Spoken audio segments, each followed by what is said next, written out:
Namaste, beloveds. This is Mother with Wisdom, Valerie Ames, that I am.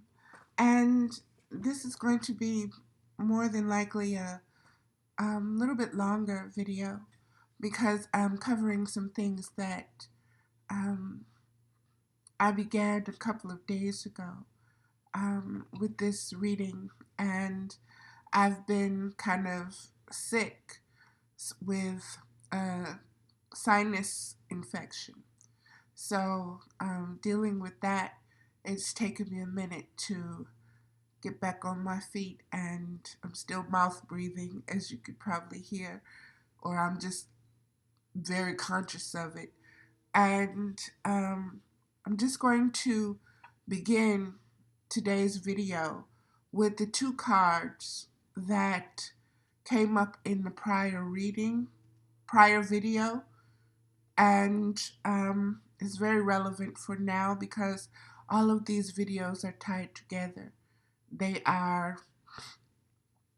may seem to be different topics that come at different times, but they are all the same message.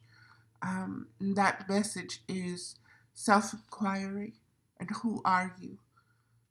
The card that was shared on the prior video was the Temple of Carnelian. And as you can see, that is the Sekhmet energy with Isis.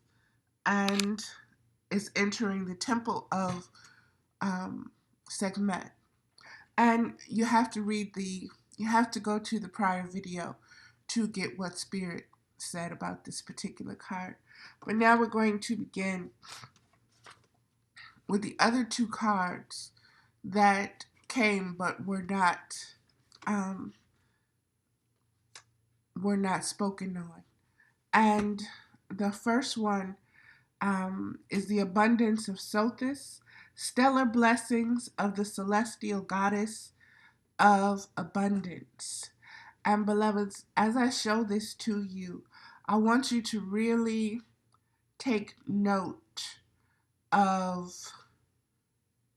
the images, the symbols, the signs that are within this. And I want you to understand that this is very specific to the time, the season that we are in right now as spiritual beings awakening to that knowledge of ourselves. And here we go. Pay attention to, when I look at this card, I see on the, let me see here. On the, let's see, the falcons here and here, the birds on the two sides. For me right now, everything is eagle and condor, hawk and falcon. Those are the four birds that are speaking to and through me right now. And I want you to pay attention also to, it's called the Star of David. But I want you to see it is interlocking triangles. Okay? And I want you to count the points to understand the number that is presented here. 1, 2, 3, 4, 5, 6. The number 6. I want you to see an empty triangle pointing downwards. And I want you to, let me put that, the empty triangle pointing downwards, and the full triangle that has another triangle inside of it pointing upwards. Okay? Pay attention to that, beloveds, because that in itself will speak to you. Okay? And again, this is about the abundance. So pay attention to that card in the understanding of what the abundance is. Okay, let's get to it. And this is the first card of the deck itself. So let me just, there we go. Stellar blessings of the celestial goddess of abundance. Abundance in many forms is flowing to you now, beloved. Intend right now to receive it. Just decide to do so in your heart this very moment. The oracle of the abundance of Sothis comes as guidance to expect increased flow and to continue your good works of building channels through which abundance can be delivered to you. Freely share your talents, love, wisdom, and self, and enjoy the abundance responsively flowing to you in many forms over and over again. And beloveds, again, pay attention. Remember those interlocking triangles. One empty pointing down and the one sitting up like a pyramid with a whole pyramid inside of it. This is the Holy Trinity. The number was 6, so that's a union of 3 and 3, and the 3 triangles. So pay attention to that, beloveds. Understand that this is speaking of the blessings that are coming, and that there's going to be an abundance. And what I'm being told this abundance is, this is an abundance of openings. This is the last video I did was about coming out of the closet and coming into a new world and having left everything behind you. And so now that you stepped through that portal, that doorway of acknowledging, I am a new being. I am a spiritual being. I am experiencing my existence now as a spiritual being instead of a fleshly being. And with that revelation, with that download, with that knowledge, with that acceptance of self, with that unconditional love that you're open to, you're going to be filled with an abundance of wealth, spiritual knowledge, spiritual understanding that allows you a vastness that you have never known before in this lifetime. Okay, let's keep going. Abundance comes to you now, dear initiate.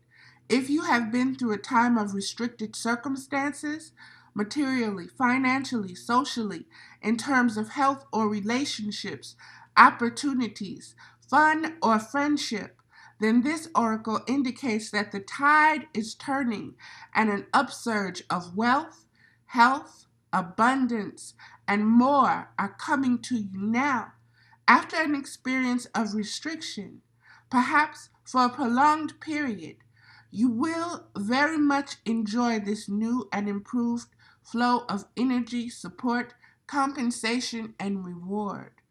And beloveds, you don't enjoy it from an egotistical point of view, because it is not things of this world that you are gaining or that you are recognizing. It is a spiritual wealth that has always been yours. And you are now appreciating it, and you are now open to receive it because you know that you're worthy of it. You're worthy of it because of the unconditional love and the compassion that you are allowing yourself as you keep feeding yourself more of the fruits of the Spirit and divorcing yourself from the works of the flesh. Let me keep going. With your heart open, your many channels ready to receive the influx of abundance, and your innate belief that you are worthy to receive, you attract great support from the universe now. Channels for receiving grace in all its forms are created when you follow your heart and do your part to be ready and prepared to receive. See, beloveds, that's all you have to do, is to be ready to receive. And to be ready to receive simply means that you acknowledge who you are as a spiritual being existing inside this physical vessel. That you realize that you are incarnated spirit dwelling inside of flesh. And that the flesh has no dominion over you. Thus the mind and the ego has no dominion over you. And when you realize this, you tap into a knowing, into an existence, into an abundance, celestial abundance. All the knowledge that there is becomes yours. All the wealth that there is becomes yours. Because you identify yourself as it. No longer separate from it. No longer unworthy of it. No longer a sinner. No longer missing the mark. You are right square, right where you need to be. You are existing in your wholeness, in your holiness. And you are grateful. Let me continue. Channels for receiving grace in all its forms are created when you follow your heart and do your part to be ready and prepared to receive.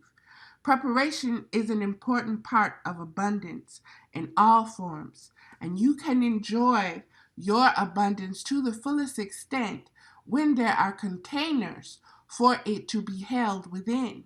Now that you know this about yourself, you know that there's a vastness. You can now contain or hold anything that is given. You are not limited by labels. You are not limited by boxes and the size of boxes. You are not limited by whether somebody else approves or disapproves, or whether you are scared or you're not scared, or are you open or are you closed, or if you're male or female, or any of that. If it's none of that. Those are limitations.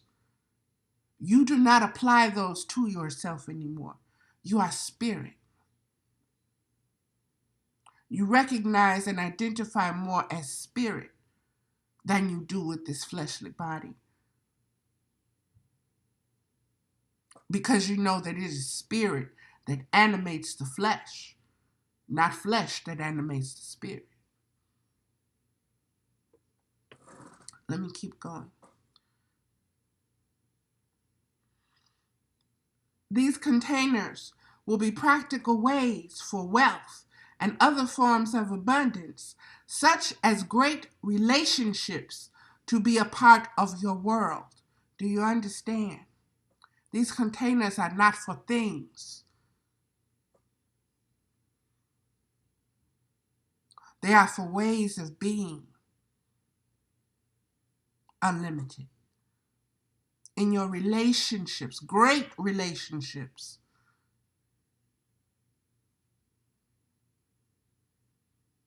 they're great because you now know who you are, and your mind and your ego is not limiting you. There's not even a question of trust because you're identified that namaste, that the Lord's Prayer, thy kingdom come, thy will be done. The divine in me greets and acknowledges the divine in you. Same thing. You know that you're dealing with another spiritual being. That allows the relationship to be able to open and expand.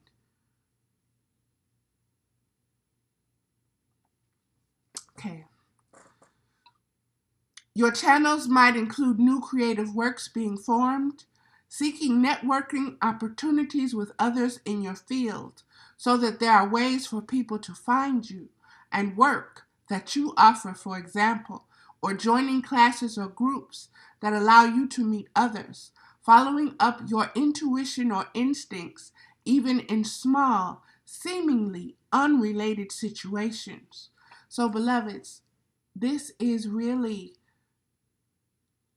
connecting to your collective. This is understanding that spirit is vast and has many ways of expressing itself. And you are just one of those expressions.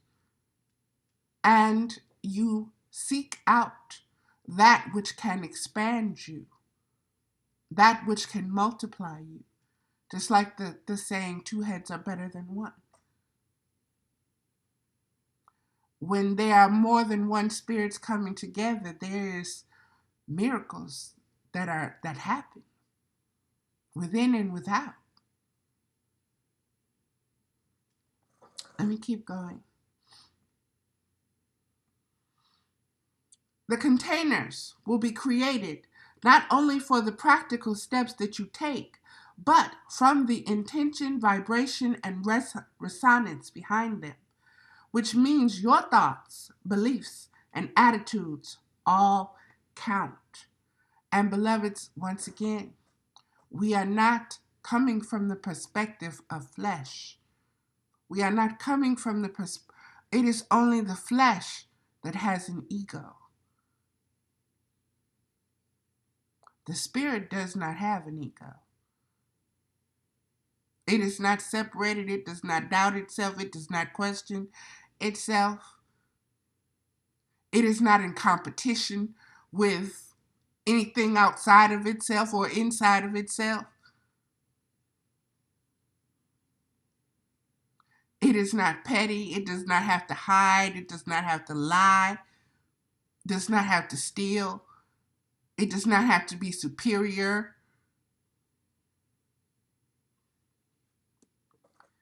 This is who you truly are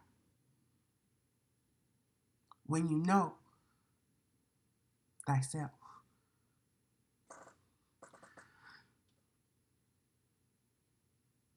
If your desired abundance is wealth, then start to really shift your identity and thoughts from a place of restriction to a place of relaxation and willingness for the flow of abundance to reach you.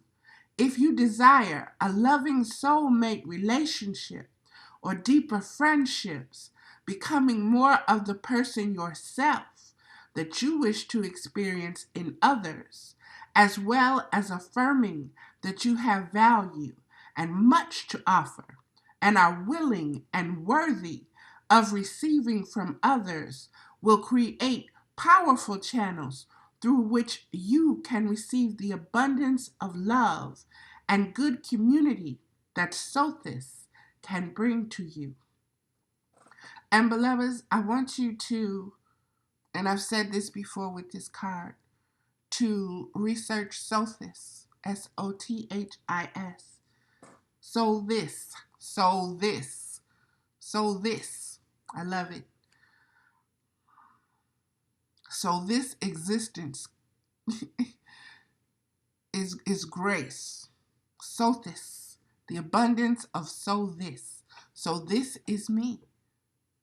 So this is who I am. So this is that. Like I said, learn to use these words to reprogram, to refeed yourself. Let's keep going. The goddess of celestial abundance, shining stellar Mother Sothis, will bless you with all you can possibly receive. So allow yourself to act in faith. Be brave to take steps to ready yourself right now. And beloveds, that means be more conscious and vigilant with the fruits of the Spirit. Keep divesting yourself of the works of the flesh. Keep separating yourself from that identity. Let it go. Let it go. Because it does not serve you. It steals from you. Okay. Make sure you harvest your crops to create even more channels through which abundance can flow to you, clearing out the old, completing and preparing the ripe crops for nourishment. This may mean revising, finishing, and bringing to fruition old projects, or deciding to let them go completely if they do not feel right to pursue any further.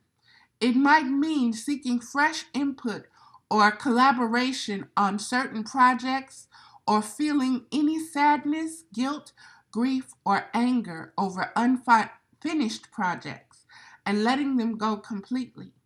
There may be still other projects that you feel in your heart are right for you, but not just now. And so they are released to percolate further in the cosmic womb. With this great creative clarity and organization, your channels for abundance will be clearer and more receptive, and Sophis will have all the more room in which to bless and fill you. This oracle wishes to bring you great blessing. Okay? And it speaks of the ritual below, but I'm not going to read the ritual, beloveds, because I'm going to just move forward with the reading of the cards. But I will share this with you because it is very much present inside of me to say this.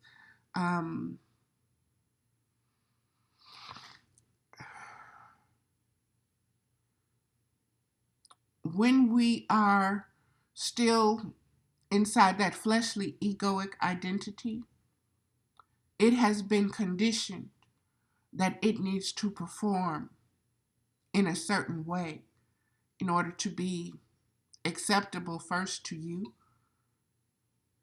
whether your thing is perfection or procrastination or whatever. This is the ego's viewpoint of your conditioning and what you're supposed to do and how you're supposed to do it.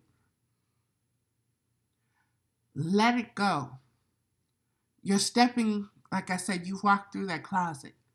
You are a new being now. You let spirit decide what you need to do, how you need to do it. And you need to understand that in doing that, you are unlimited in the reception that you receive, in the intuition that you receive, in the advancement and the organization of things that need to take place, because what you have is of value. So, ground yourself in that. All your other tendencies of what you thought you needed to do and you weren't smart enough to do that and this is holding you back and la la la la la. You're a new being. What is meant to be will be. If you're an orange, you're going to be an orange. You're not going to turn into an apple or a banana. You're not going to produce oranges and bananas. I mean, apples and bananas, okay? Allow yourself to be. Be compassionate with yourself. And understand that I'm being shown the cycle that a seed is planted and it takes roots. And from that root, it shoots up. And then how long does it take a fruit tree to become a fruit-bearing tree? This is the fruits of the Spirit. This is the patience. This is the joy. This is the love. This is understanding the balance of what a womb is. You've planted that seed, that idea, that thought that came from your heart. Give it the time it needs to blossom, bloom, and bear fruit. Okay, that was that card. That was the abundance of Sophis.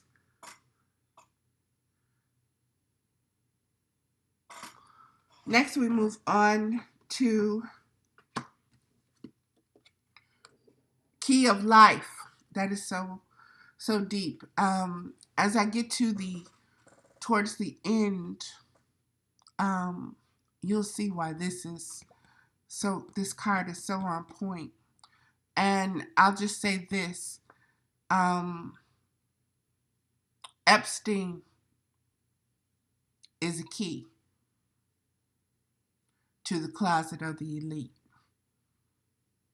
to bringing that down, to opening that up, to revealing the skeletons. He is that skeleton key, that gatekeeper. Okay, let me move forward with this.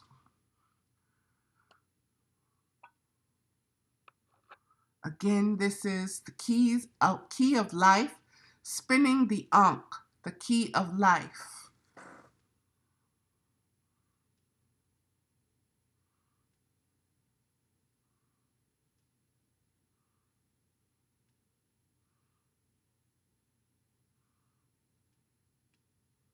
Okay, and let's get to it. Key of life. Excuse me, my nose is just so stuffed up. That's on 84, which is a 12, which is a 3.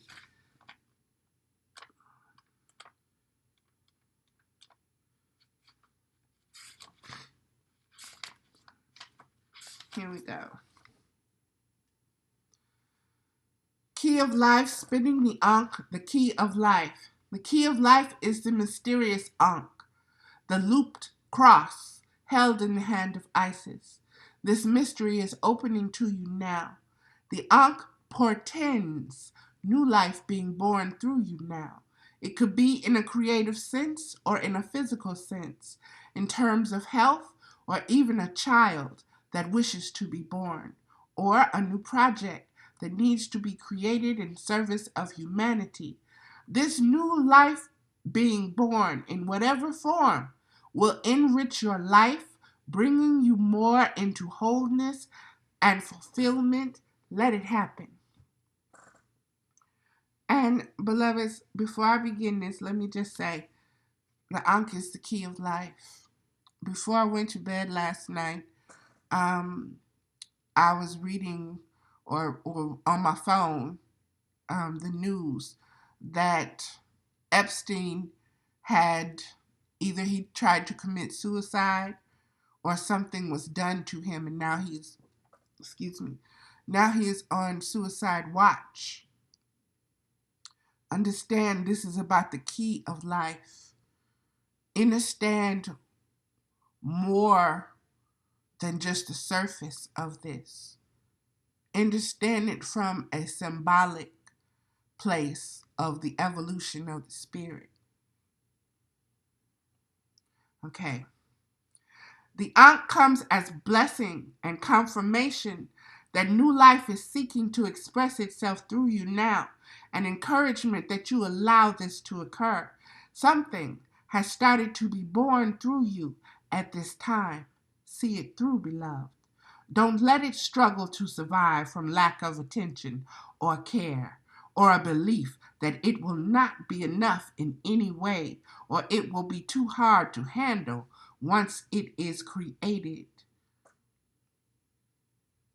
Whatever is coming, it is time we face it. And the fact that it's about the children and what's being done to them for centuries, because there's nothing new under the sun. But Everything has a beginning and an end that was created and originated through man. This is coming to its end because it is time. We are told that a child will lead them. A child is going to lead us out of this bondage. No matter how many differences we come to or have, the ego mind associates us or gives us how many roles or whatever. When it comes to children, we recognize innocence. We have compassion because we were children. They remind us. So this key that is being given, pay attention.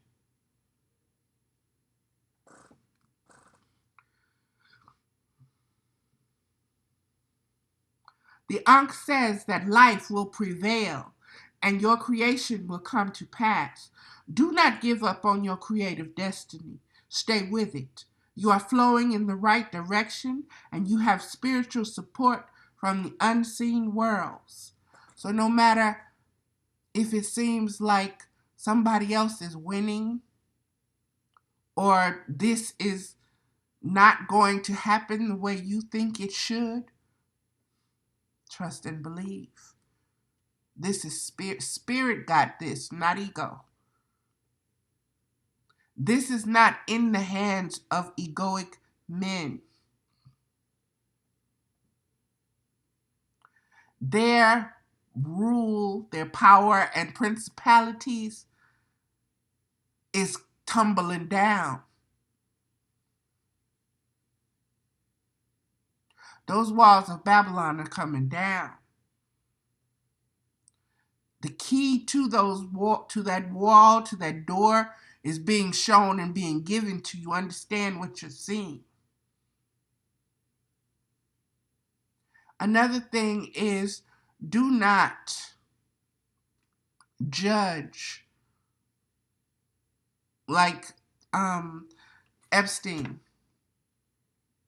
Before I stepped through this door, this gate, before I received this knowledge, oh, I would have been ready to wring his neck. I would have led the charge to burn, drag his ass out of jail and just tear him up.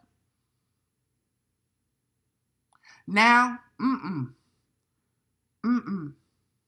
You know why? Because this was his purpose. You reap what you sow. This was his purpose. We don't know how many lifetimes, what he has done or what he has been involved in, but this is his purpose. And have compassion enough to know that but for the grace of God,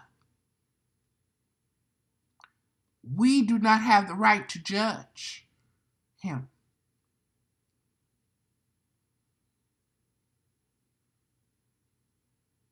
That we did not create the spirit in him. It is not for us to sit above and judge him. That is egoic. That is not spiritual. That's works of the flesh. Joining with the works of the flesh, judging the other works of the flesh, competing with the other works of the flesh. When you get to a certain point in your spirituality, you understand what compassion is. You understand that they're slaves. And what is governing them? Those powers and principalities that are governing them, that are their masters, is causing them to do and act like that. Because they don't realize the spirit that's within them. They identify more with the ego, more with flesh.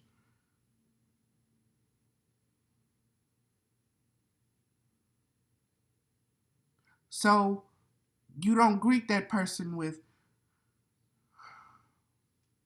namaste. You don't greet that person with thy will, thy kingdom come, because that person isn't there. That person does not recognize that part of themselves. But you look at that person and you realize everything that is in existence is part of you. And everything serves. And you have compassion upon that being, that one day you'll know. You'll wake up. And the flesh and that ego will not dominate you anymore. It won't be your master. It won't cause fear in you. It won't cause these desires to know that you're this hurt being, so you got to hurt another being to feel empowered.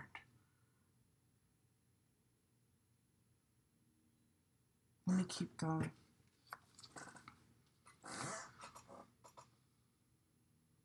The Ankh says that life will prevail and your creation will come to pass.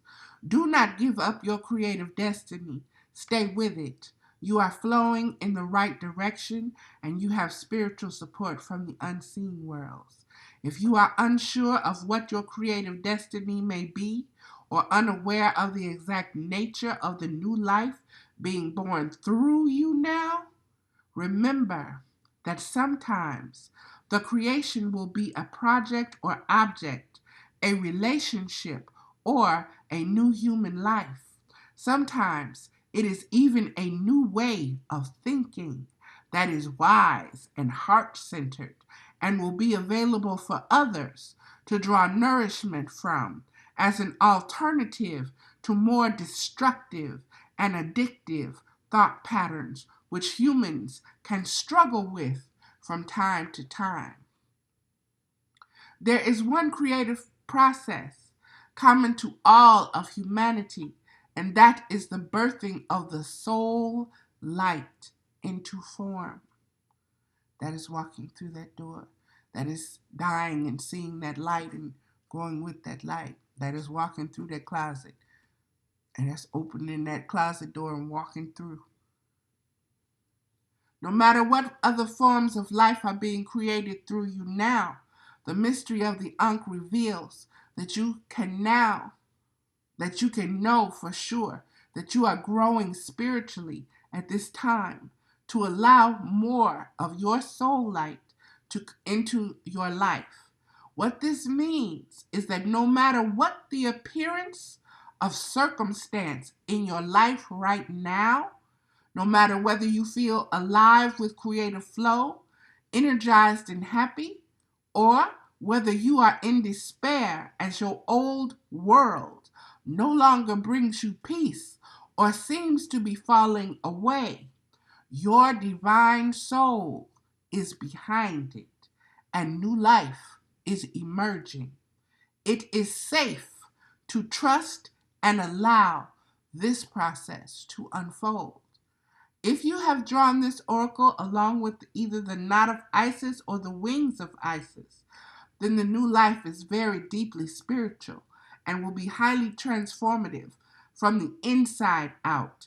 If you have drawn this oracle along with the life restored card, then you will have a very strong physical birth with changes in your health, physical world, or lifestyle that are more pronounced. Either way, it is safe to trust in the changes and that they serve your highest good. And I'm being told right here, beloveds, that these cards are the unseen and they are present in this reading. So everything that you are hearing that has to do with these other cards that you're not seeing, they're there. They're joined to this card. So everything that you're hearing is manifested in this reading right now. Okay. This oracle also brings a special message to those on the creative path. If you have hit a blank page or dry well for inspiration, if you are encountering doubt in your ability to create and flow, do not despair. The Ankh promises fresh inspiration will return to you, and you can be assured that just as the Nile floods filled with life after it has receded, so too will your creative flow soon return. Your creative days are not over.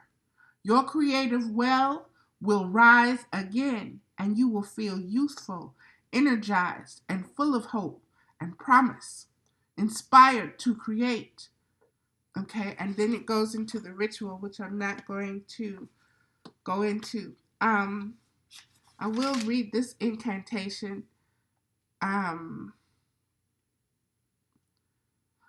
Cross of life, cross of light, protects me from the darkest plight. Held within the Isis womb, new melody on my soul tune. Safely held in the loop unbroken, till it is time for new life to break open. And that is that incantation of the Ankh. And beloveds, I'm going to read some things that I have written. And some of it might be a repeat, but understand that it is all necessary for this moment. So it is what it is. This particular portion, I titled it The Three States of Being. World Wide Web, macrovision versus microvision. Enter the net, which is also a cage, focused attention. Let me break this down for you. We are in an informational age, a spiritual age, where we are learning that we have been looking from things from an egoic or micro vision, and we have not been seeing the whole picture. Just as I want you to think of fishermen and the fish in the ocean. When they cast that net, they don't see the net. They just see what is right in front of them. And they keep going until that net brings them up out of the water. It has already caught them. It has already caged them. And that World Wide Web is a social construct that is being used to kind of put everybody on the same page, to kind of get the same vibrations going, to touch and set off egoic mind, to touch and set off spiritual minds. It's whatever you're doing with it, whatever your intention is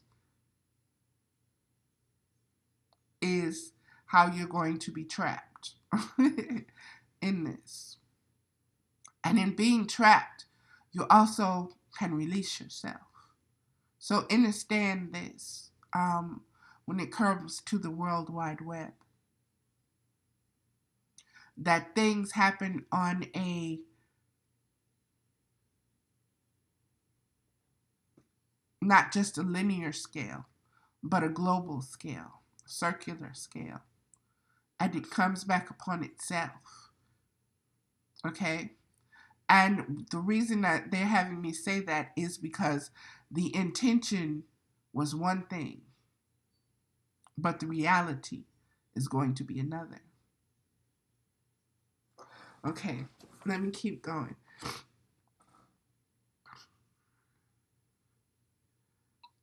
Focused attention. Focused attention means that you are aware of, you are observing your thoughts, you're observing your feelings, you're observing what's triggering you, you're observing who's triggering you, and you're observing why they need to trigger you. and why you need to resist being triggered.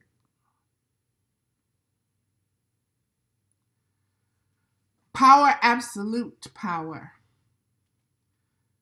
corrupts. And beloveds, this is, I never read that book called The Book of Power or whatever that book is. I've seen it a couple of times on a lot of different beloveds' pages, but I've never read it myself. But what Spirit is saying right now is that the power that it is speaking of, and that way of manipulating, that way of being, that way of learning how to be powerful over something, is just like a magic that you're creating, okay, with your sadistic mind and your masochistic slave personal persona. So you need to learn about power. The ego needs that because it knows that it is not powerful. But the spiritual being that is within you already knows what power is. And it's not coming out of that book.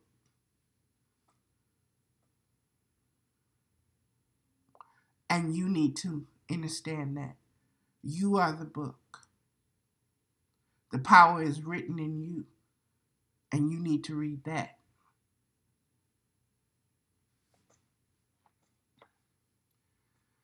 Egoic power. Do you understand what egoic power is? And when I say the sadistic mind, what I mean by that? That means that the identity, just I'll use myself. I was born Valerie Ames. That is how I identify myself. Everything that I have experienced, my ego, my feelings, my sense of myself, this fleshly container, everything that I have identified with, that is the power of my ego. To keep causing the same things to happen, to be attracted to the same people, to keep feeling the same way about myself and about other people's, needing to be in judgment, needing to separate myself, or needing to infiltrate something or to be a part of it, or all of that is the ego. And the masochistic self is the part of you that believes that this is who you are. And these are the realms in which you have to work within. You have to work within being limited. You have to work with low self-esteem. You have to work with I'm a color. You have to work with I am a gender. You have to work with I am an economic class. You have to work with all of these powers and principalities. All of these thoughts that give birth to feelings within you, which deny your spiritual self, who is unlimited, has no name, has no birth, and has no death, cannot be contained, cannot be described by words. But the sadistic part of you knows that that's there, but it doesn't want you to go over that way. Because it wants to be master. Your ego wants to keep you as an identity, chained to it. And you have to say, no, no, mm-mm, mm-mm, uh-uh. And understand that, again, this is the mirror reflection. Who you are is looking through your eyes. You know how they say the soul is the window of the eyes and spirit and all of that? Look yourself in the mirror. Look into your soul's eyes. Look into your spirit's eyes. Don't see the flesh. And ask, who am I? How much of me is present? Let me keep going. In my journey of self-inquiry, there has always been one question that my answer has not changed over the years of observation and experience. That question is, if you could do one thing, bestow one gift, one blessing, one wish for the entire earth, what would it be? And my answer has always been the same. Divine self-love, leading to seeing everything else as self, and being able to function in the seen and unseen realms from that frequency, which is ground zero. It is only the ego that does not love itself, that does not want to expand, that wants to keep itself limited. But what is in opposition? What can defeat the ego is the greatest gift of all, love. Self-love. It all begins with self-love. And that self-love can only have a strong foundation to build upon when you realize you are not this flesh, but that you are a spiritual being. And you love that part of you. And you know that that part of you needs to be born, needs to be birthed, needs to be nourished, needs to be encouraged, needs to be fed, needs to experience existence as itself. And that this is the truest form of existence. This is the sweetest part of existence. And that this is your gift, your divine inheritance. This is your sovereignty. This is your freedom. There is no other kind of freedom other than this. Let me keep going. Needing no embellishments or distractions, which are only distractions, which only make sense if you need to compare and compete against your true self and everything else in existence.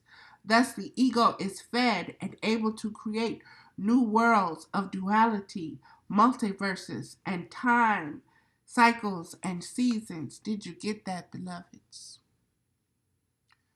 It is only without self-love and without knowing yourself that all these multiverses exist in the first place.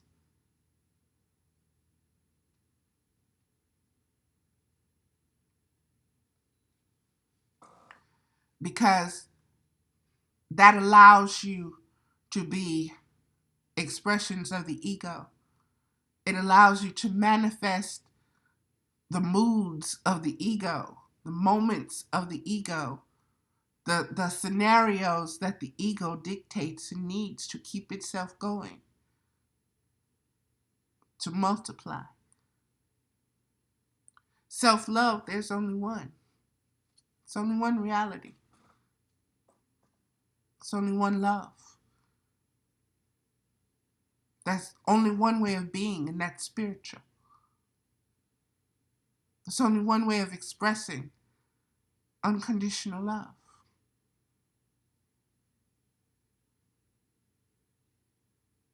Not from gender, not from color, not from relationship, not from not from religion, not from economical standpoint, not from bloodlines.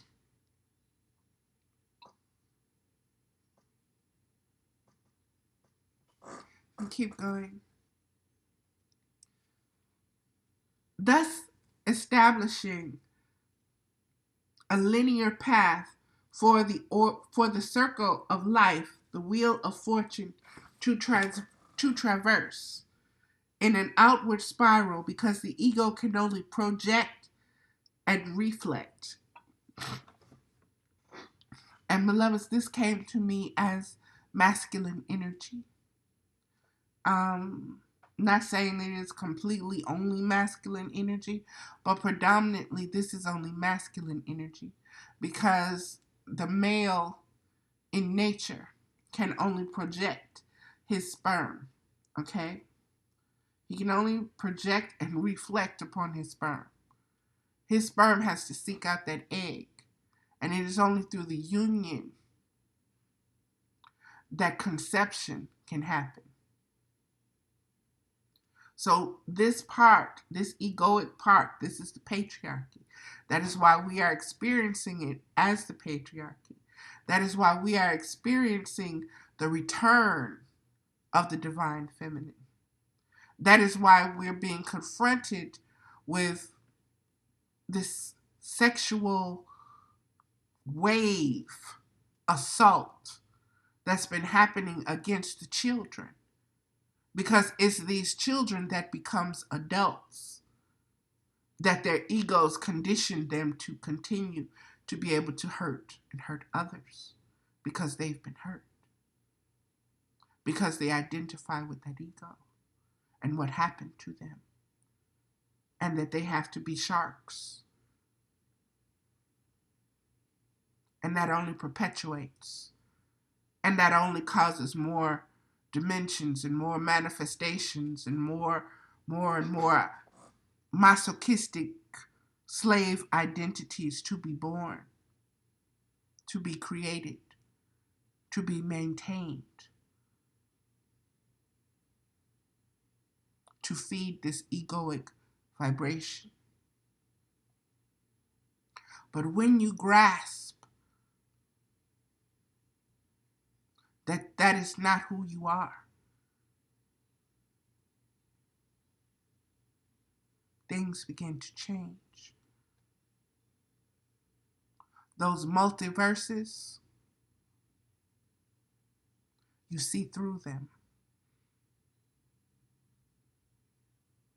You know it all comes back to one. And keep going.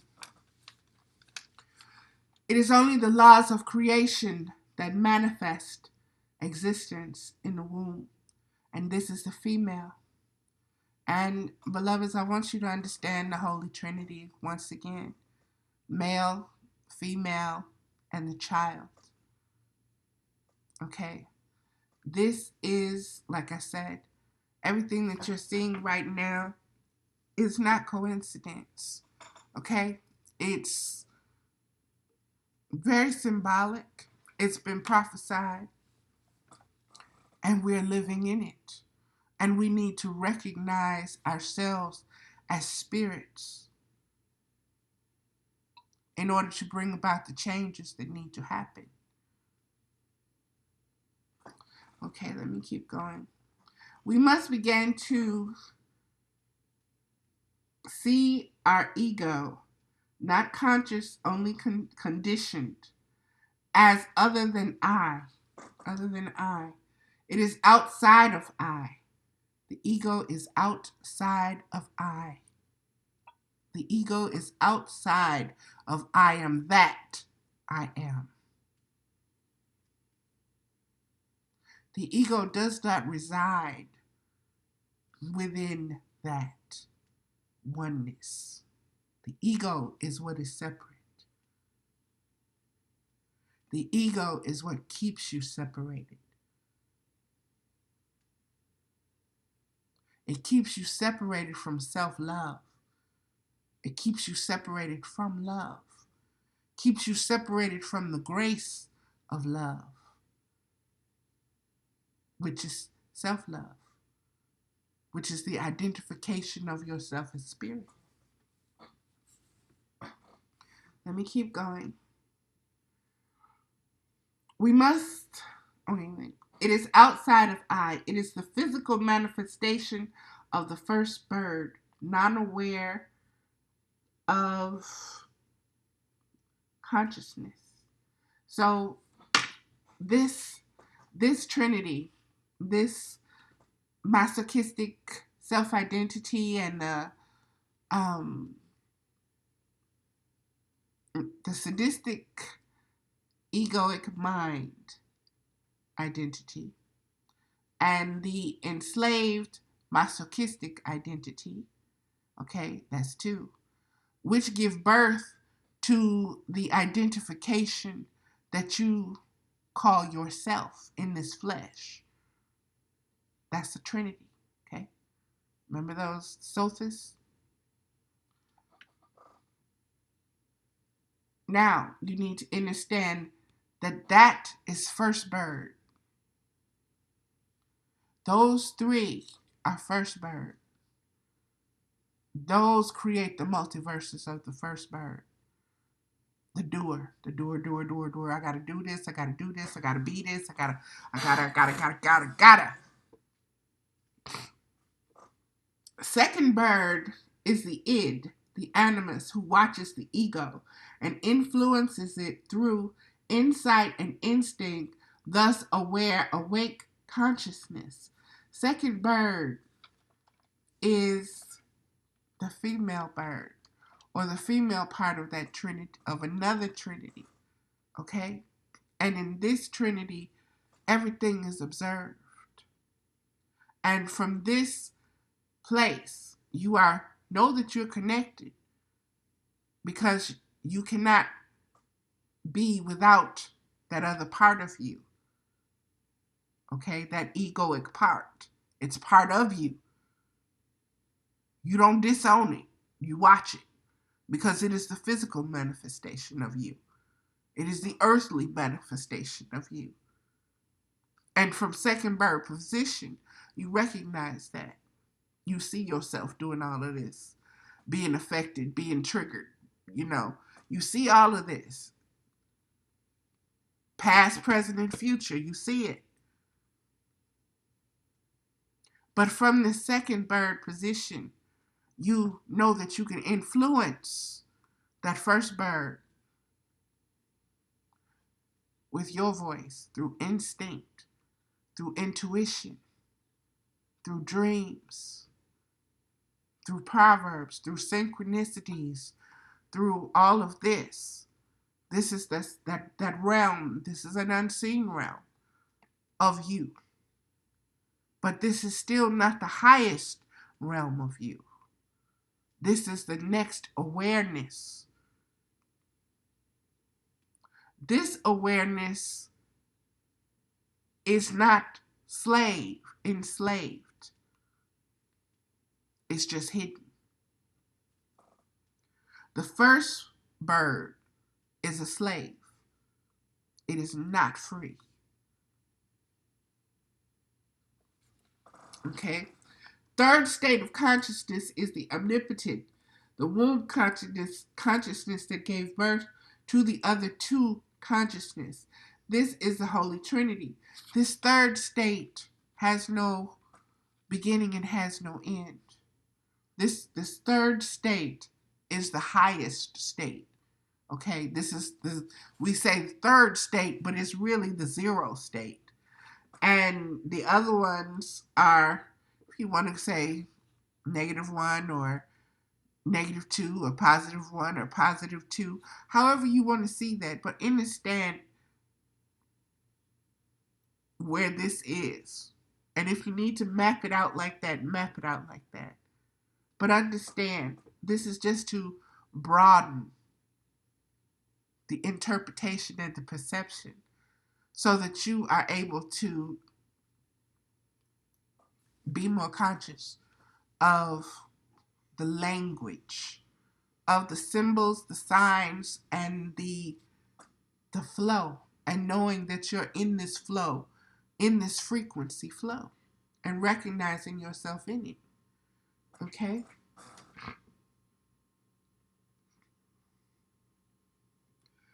This is the Holy Trinity. First bird is Father, who is XY, both male and female, in one conscious awareness. The second is the Son, SON, child, perfected state of the integration of the bipolar male and female dual consciousness functioning. So the child is the spirit. The third is the Holy Spirit. Holy Ghost grace, that which has no form, is unseen, but which can manifest itself any way it chooses. It is formless, timeless, and indestructible. This is the mother of all, XX. And Colorado Airport keeps coming up, and it's symbolizing these things that are being spoken of. That is why it's coming up. It's dealing with the masochistic, the sadistic, egoic mind, and the masochistic, enslaved identity, and also the Holy Spirit. And that is what that airport mural is about. Let me keep going. Eagle and the condor, hawk and falcon. The two Americas must unite. North and South, this is what they fear. And beloveds, there's 3 Americas. Okay? There's North America, there's South America, and there's Central America. So when you understand the Trinities again, and when you hold this in alignment of everything that I'm speaking of,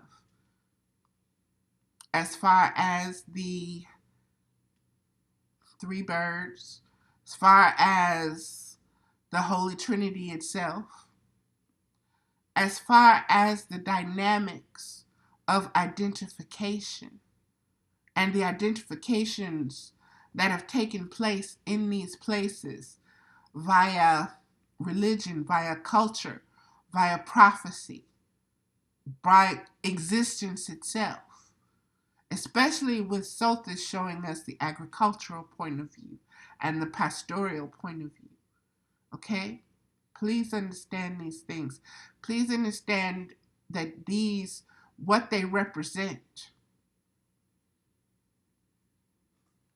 Let me keep going. Sight beyond sight. The eye of Horus is the second coming, which is the ability to see and appreciate the unseen. Also, a deeper integration of the observer, I am second bird paradigm. So, beloveds, I want you to understand, a lot of people think that the second coming only relates to Jesus. No, that's an ancient concept, beloveds. Quetzalcoatl has a second coming.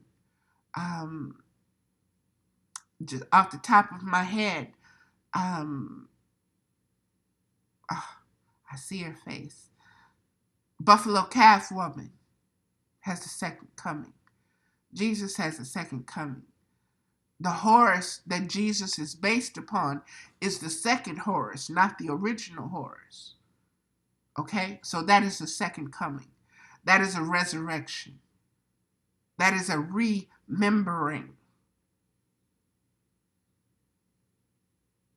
of the original spiritual existence itself.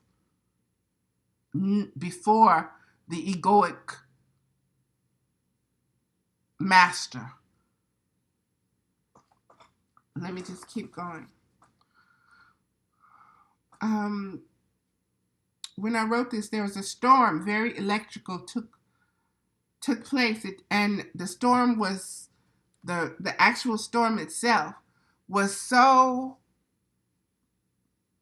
powerful, so powerful as far as my being able to identify with the frequency and the vibration of it, the smell of it, and the sounds of it, and the whole sense of it took me back to when I was a little child. And I grew up with my mother, and who had grown up, and you unplug all the electrical appliances, you sat quiet and you let God do his work. Okay? This is what we were taught. So we were sitting there in the dark with each other praying or just being quiet while the storm did what it needed to do. And I asked about that, and I was taken to this was a carryback, or it goes back to when the time of Moses, when the plagues were going on, and the last one, when the angel of death went over taking the firstborns. You had to be quiet. You sat there and you be quiet and you let God do his work. So this was very deep. Let me keep going. The woman in Revelations giving birth to the age of Aquarius, Horus being reborn. Understanding the ancient dynamics of pairs, sacred alchemy, intercourse, two becoming one, joining, being fruitful, having a child in the likeness of the two parents. We must really pay attention to the characteristics of Horus, the first one, and the reincarnated one. This unseen spiritual energy is the one to lead us once again out of the dark ages of Cain, Set, Lucifer, Hitler, Trump. Look for what is unseen between the lines, the different perspectives of the words, and I'm being told the worlds, the different perspectives of the worlds. And remember, it goes back to the ego being able to create multiverses and worlds to keep you in, to keep that masochistic self in. Okay? And those worlds coming together. Through the lens of justice, the Horus child reestablishes divine balance, meaning ground zero. He is the chosen champion for this integration period. This has to do with Ezekiel's wheel with man, eagle, bull, and lion. Okay, and then that was that portion. And the next day, or whenever it happened, like I said, I was sick, so I would write it down, but I wasn't able to do didn't have the go ahead to do the video, so I just waited until Spirit said, go ahead. And I was going to do it today, and I was going to do it as radio, but Spirit said, no, go ahead and do it this way. So I'm listening. What this is titled is The Scene. And here we go. The eagle and the condor, the falcon and the hawk, the unseen. Wait a minute. Let me. The scene. Okay, so I'm speaking of two realms here. The seen and the unseen. The seen realm is represented by the eagle, the condor, the falcon, and the hawk. Okay? And I know that those are raptors, they're predators, they're also very powerful birds, all four of them. And all four of them have their own lore to them, have their own spirit energy to them. Again, this is the scene being represented by the eagle and the condor, the falcon, and the hawk. Those are four. Okay? The unseen is recognized by two, the owl and the peacock. So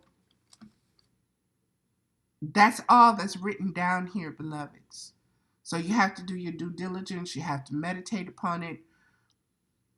And it will speak to you, whatever message it holds. And like I said, that's a total of 6 birds. So we come to that number 6 again. So this is deep. 6, the seen and the unseen. Okay, his story must be rewritten. And what I saw when I heard that was the Willie Lynch letter, How to Make a Slave. And I'm going to pause it for one moment. Okay, had to get some coffee.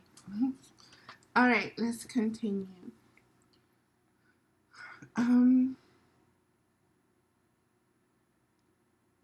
History, his story, must be rewritten. And what I saw was the Willie Lynch letter, How to Make a Slave. And the way this was given to me was that there needs to be a written Jubilee manifesto, or a letter writing down the opposite of what Willie Lynch is. This is the true Emancipation Proclamation. Okay? The Jubilee Manifesto, how to free those who have fallen into a cellular prison time warp loop. And what new programming equals new identity that rises above all the limitations of the old one. And beloveds, the Willie Lynch letter, How to Make a Slave, enslaved more than just the physical, okay? It enslaved us cellularly through a genetic process. It enslaved our minds. We are not good enough. Not only the blacks, but also those who enslaved. You are superior. You need to be better than you, whether you feel like this or not. This is your role. And when you are not meeting that role, you are not good enough. You are a sinner because you are not meeting this role. Again, this is all the sadistic mind, the egoic mind, okay, and your masochistic slave persona or personal identity to your ego. And when it says we have fallen into a cellular prison time warp loop, it means we only know how to keep repeating this, what is it? Blood and soil, violence, rape, war. Some have to starve while others live lives of wealth and luxury. These are identifications. These are justifications of the ego, the sadistic ego. And the ego is sadistic because it realizes it is not the true identity. It is not the true self. It is not the spiritual self. That it had a beginning and it has an ending. And every time that physical body dies, okay, that ego is ended right there. That ego dies and is reborn again. This is the cellular prison that's being spoken of here. And it has to start that whole identity process again, that whole control mechanism over again, that whole identity. This is who you are, this is who you are, this is who you are. Because the ego, I'm not spirit. I'm not the one. I have a beginning and I have an ending. But as long as I can continue to make you believe that you are this conditioned identity that I give you, I live. I exist. I'm stronger than spirit.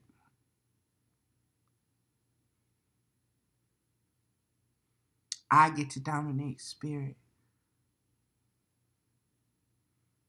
because I got you. Spirit incarnated in you, but I'm holding y'all prisoner. I'm holding you prisoner by not letting you know who you truly are. And I'm going to flood your being with all these feelings, all these desires that are going to keep you in this identity. And I'm going to manifest worlds and situations that will keep perpetuating this.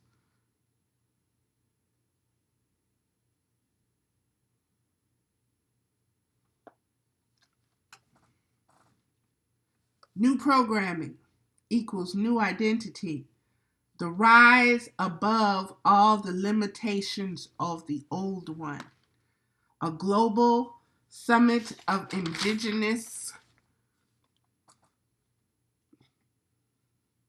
divided into teams of spirituality, land farming, of the elements, earth, air, fire, water, ether. And from the representatives are chosen to write the new laws of divine sovereignty for all. And beloved, this is just, like I said, this was a part of what is speaking, seeing what is going on. And these, like I said, the condor, the four, the condor, the eagle, the falcon, and the hawk, these are the indigenous ones, okay? The owl and the peacock, these are the unseen. This is the unseen energy inside of the four. And I know this sounds complicated, but if you need to listen to it a couple of times, go right ahead.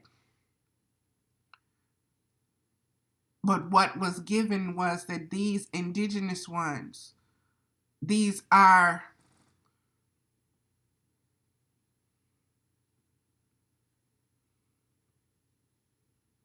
the basics to self-knowledge. They hold the most ancient of ways of relating to yourself as a spirit being, because they have kept these spiritual identities, connection to spirit. Even though the egoic mind is still master of the outer world, they have held on to the principles of their inner world. And so these ones who are symbolized by the condor, the eagle, the falcon, and the hawk, they need to come together and the energy that represents the owl and the peacock will flow through them. And from that, a manifesto or a new way for spiritual beings to exist together, laws, so forth, will come forth. These ones will make the way. They are the path makers. That's what this is. Okay, let me keep going. And from this, divine sovereignty for all, because each recognizes themselves as a spirit, and each will be working in harmony with those 6 basic elements or elementals, or whatever you want to see them as, those symbols of those 6 birds. Okay, let me keep going. Unlocking and transmuting and releasing old cellular memories is taking place in real time. So what they want me to say is that what we are unlocked, and it started off, I told you about the keys, and that Epstein being a gatekeeper or a key. Remember in the Matrix system there was the one that made the keys? Well, Epstein is a holder of one of those keys to the fall. Okay? And so let me keep going. Unlocking and transmuting and releasing old cellular memories is taking place in real time. So, beloveds, do not judge. Do not judge what is rising. Do not judge what is falling apart. Do not judge the beings that are in those roles. They are fulfilling and working out their service just as you are working out your service. It is not up to you to judge them. No matter how much that egoic mind, they hurt babies, they did this to kids, they everything is a loop. Stop thinking on those. When you think that, the ego wants you to think that way, because then you're in your feelings and you're small. That can only contain so much. That can only be so much. It can only hold so much hope. It can only hold so much misery. It's a limitation. Rise above that limitation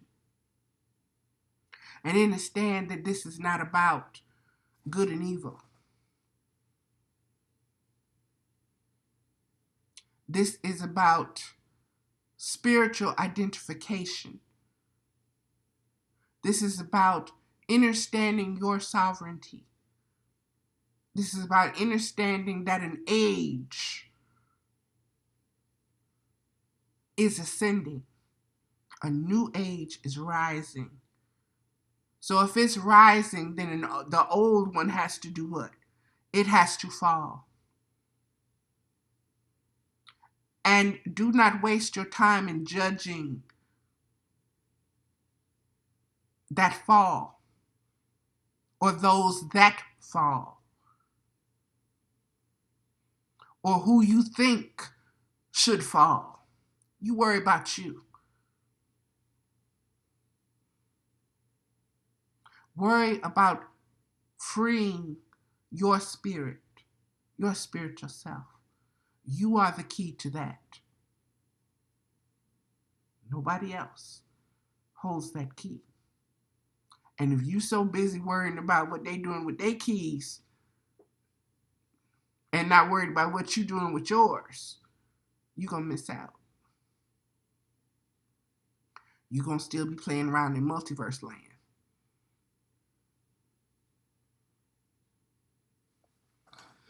Okay.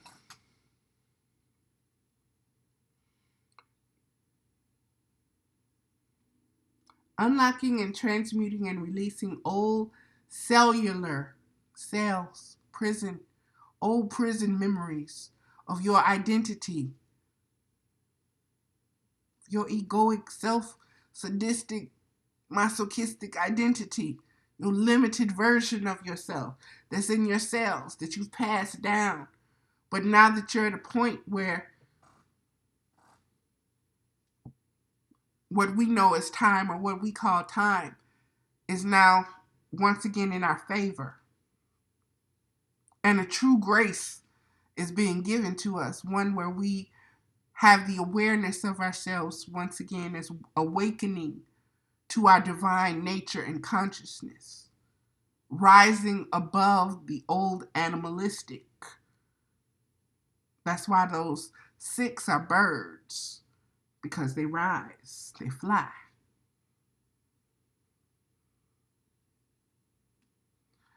Let me keep going.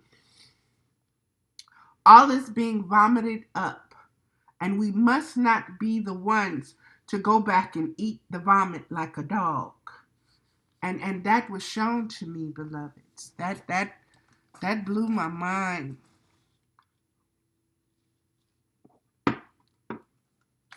And that simply means that once you realize yourself as a sovereign being, okay, you have to realize that every time your sadistic mind wants to bring you back into your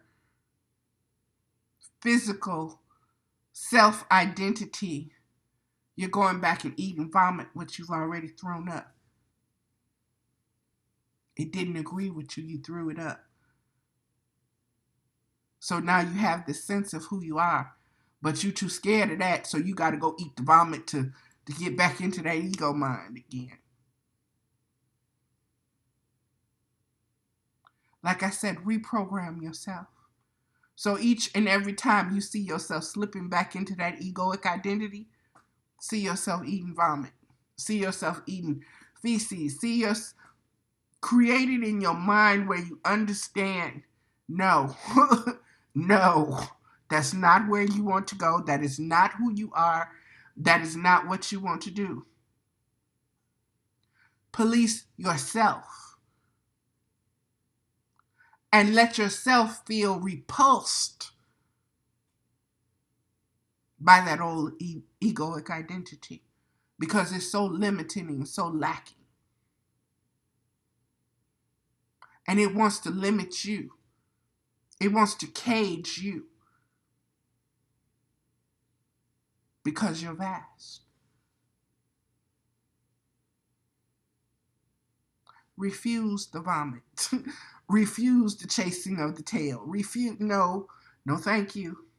That's not me. Nope. Let me keep going.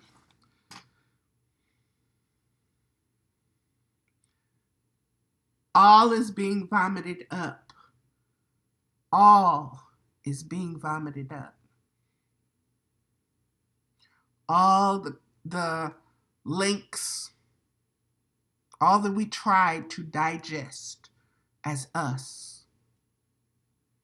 all that we tried to digest and identify with and integrate into our being. I'm fat. I'm unlovable. My mother was crazy. I'm crazy. There's no hope in the world. There's no love. There's no real thing called love. That's all that's made up mess. All of this is being vomited up.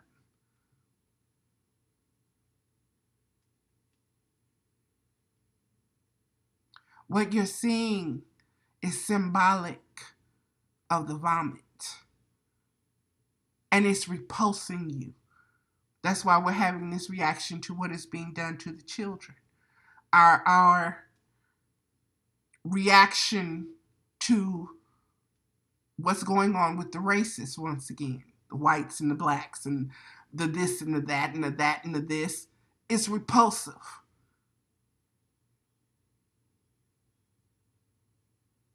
because those are egoic identities, and we are spiritual beings. And we're coming into the knowing of this now. And that is why though there are those who are saying, that's old. That's old. Didn't we outgrow that? This is 2019.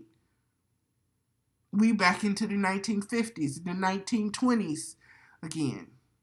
Concentration camps. That's vomit. And we lapping it back up. They're trying to make us lap it back up. Refuse to lap it back up. No. I am not the ego. You don't know me. My ego does not own me. You do not own me. I am a sovereign, spiritual expression of the divine. Unlimited. Without an ending or a beginning. Know thyself. Know thyself. Okay.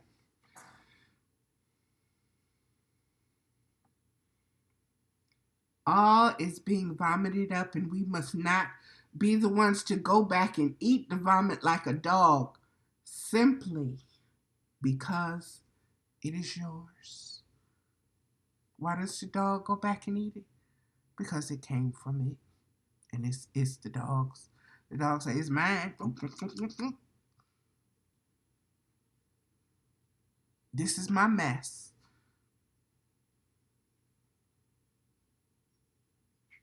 This is my hot mess. It was nutritious going down. It's nutritious coming up. It's going to be nutritious going back down. Because it's feeding the ego.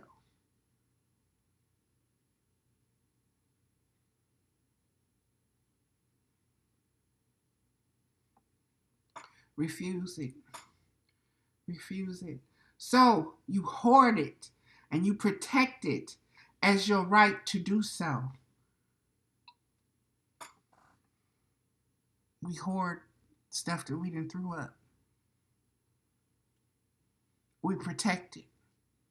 It's mine, damn it. Leave it alone. This is who I am. This is who I'm going to be.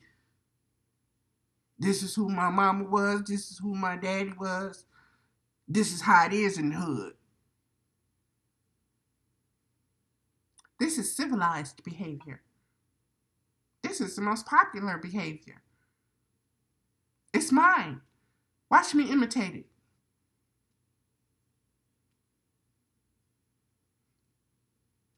And you take everybody's shit so that you don't stand out. What you mean you ain't gonna eat the vomit? You better eat that damn vomit. You know you gotta be like us. She weird. She won't eat the vomit.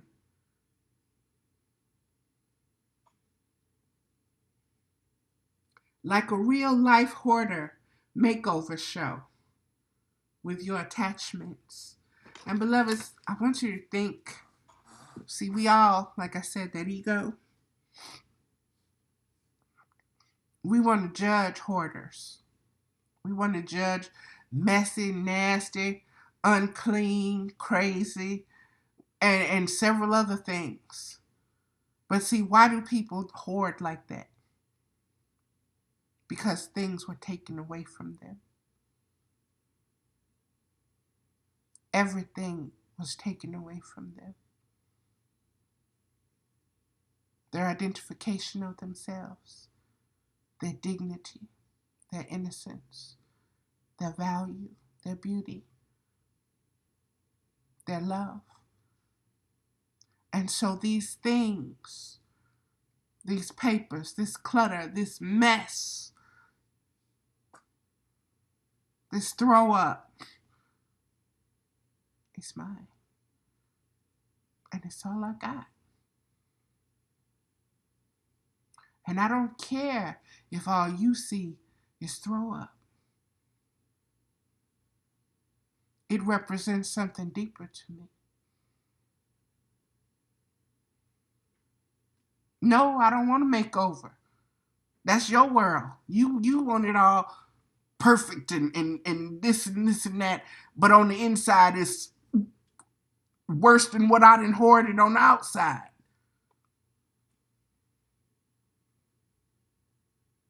Seen and unseen. And we often judge, like I say, and we judge from a place that has no compassion.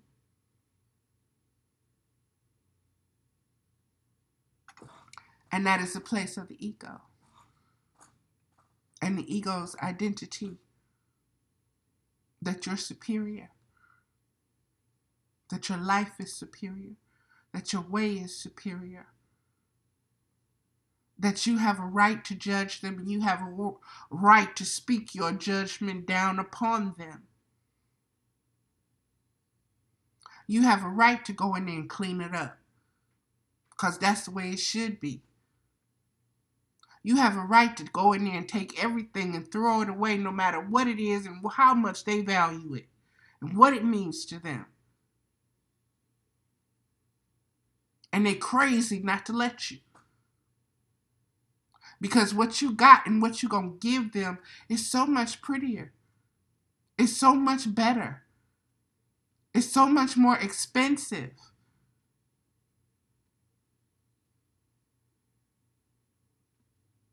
Because your ego says so.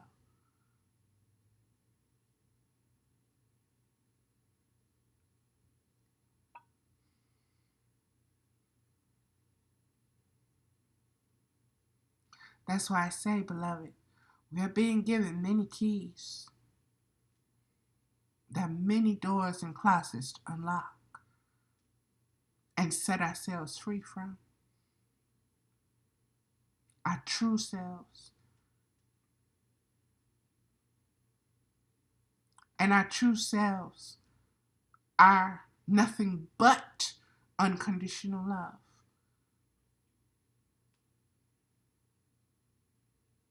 But we're afraid of them because they're vulnerable. They're different. They're without an ego. And we don't know what that's like. That's scary.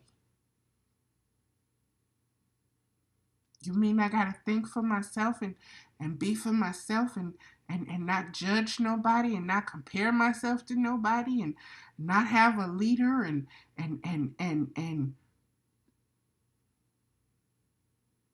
have to do it? I have to be myself? I need somebody to lead me.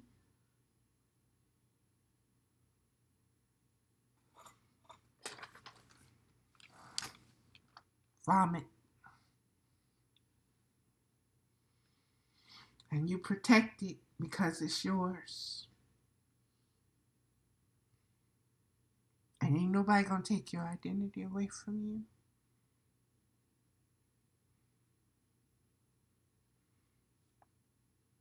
Because you're attached to it.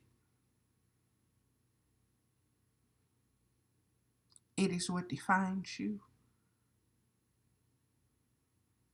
And you don't know how to see beyond that.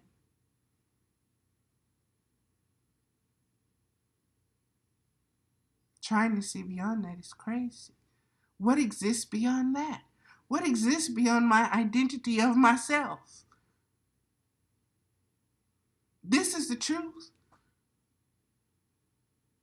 I'm this fat black woman sitting up here making this video. That is who I am. Can't you see it?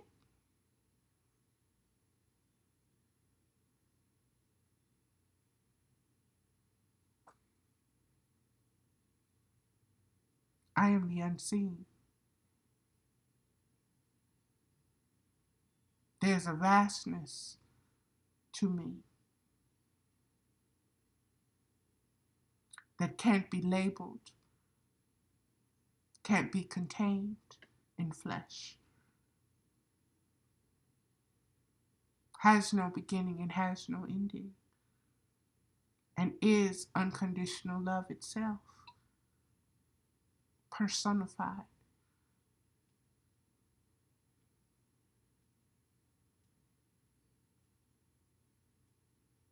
Know thyself.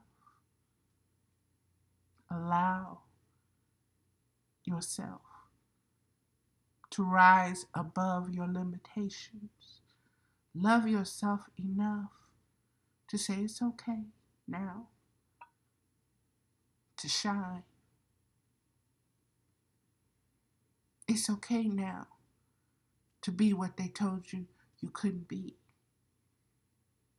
It's okay now to tell what you see. It's okay now to say what you hear.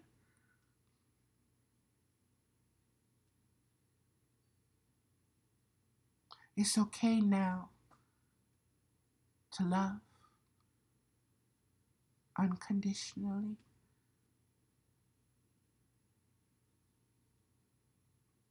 Even a Jeffrey Epstein,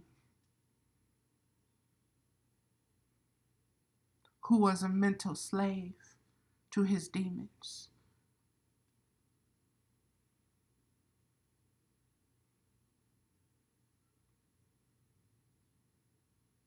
whose sadistic mind twisted him, blinded him to his true nature, his divine self,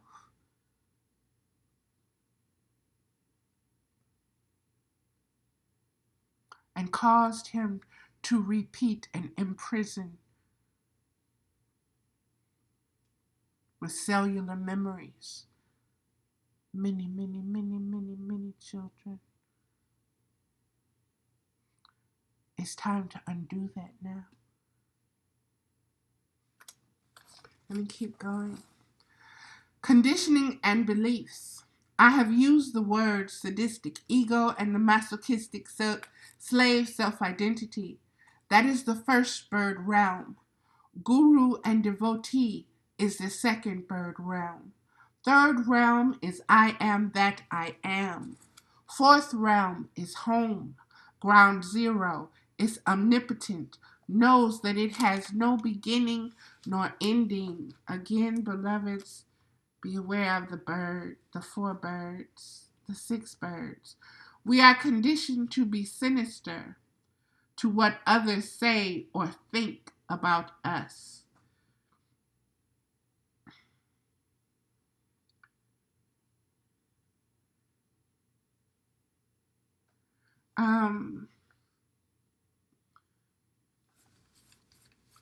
I saw a news show where a woman who was in the army had been raped. And those who had raped her and those who were her superiors, who were supposed to protect her rights and supposed to stand up for her, told her she didn't act like a rape victim.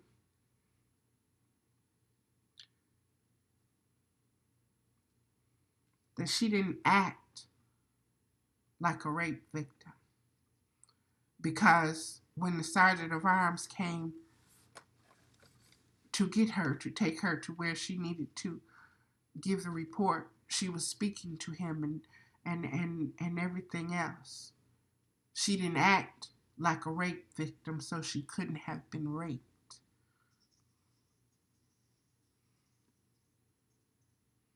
Do you see what the ego does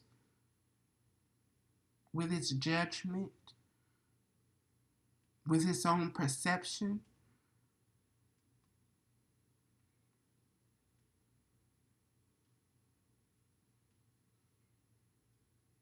Did not act like a rape victim, did not look like a rape victim.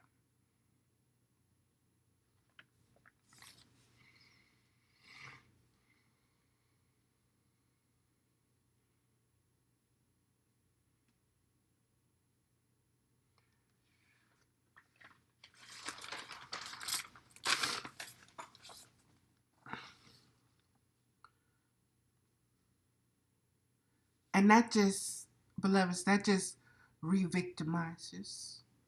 That just rapes her all over again.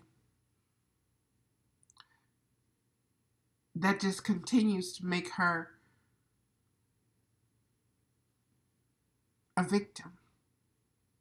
And then she went on to say there were more women who were also raped, but they wouldn't gather together to console each other because the rest of the army and those superiors and so forth and so on would have the perception that, look at the two rape victims together, wonder what they're plotting and conspiring now. Just look at them. This is humanity. This is the inhumanity of humanity. This is the ego, sadistic ego, and the slave self-identity. There's nothing spiritual in that identity. What are you choosing? Who are you? Are you this limited version that is made in the image of God, of existence itself? Or are you its vastness?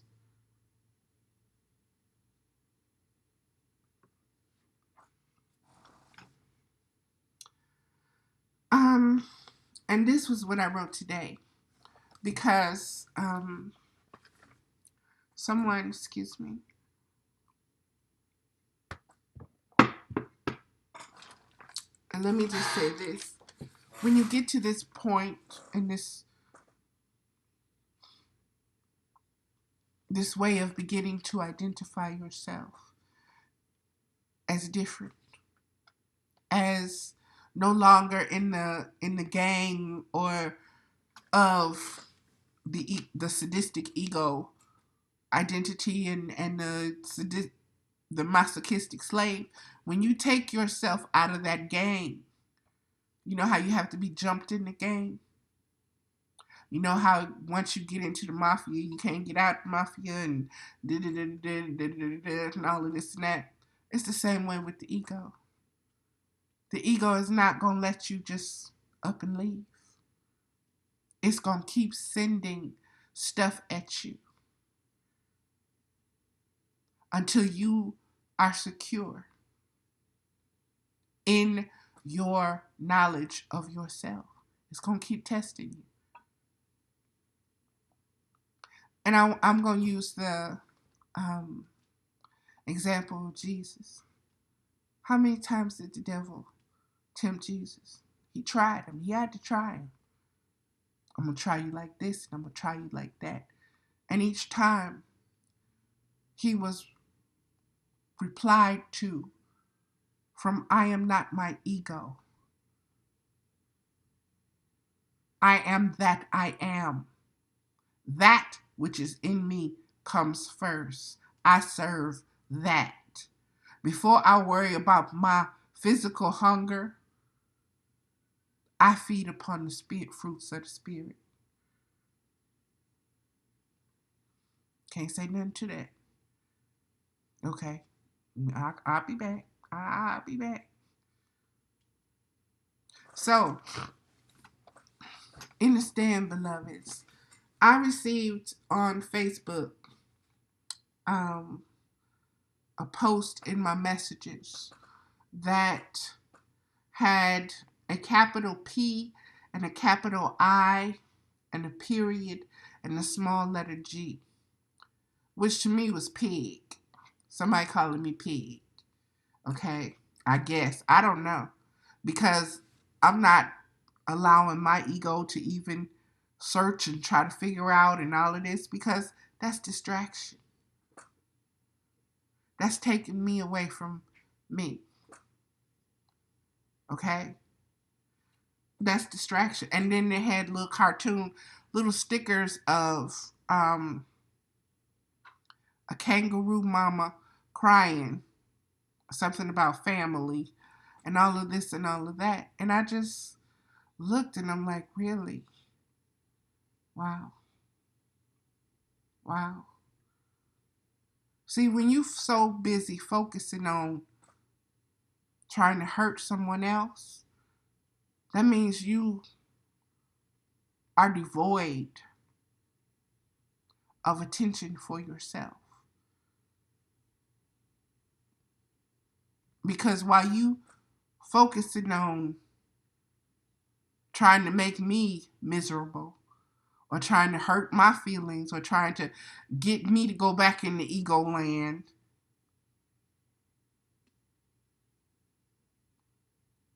you're still projecting. And just like I said, Epstein was a key. You are my key.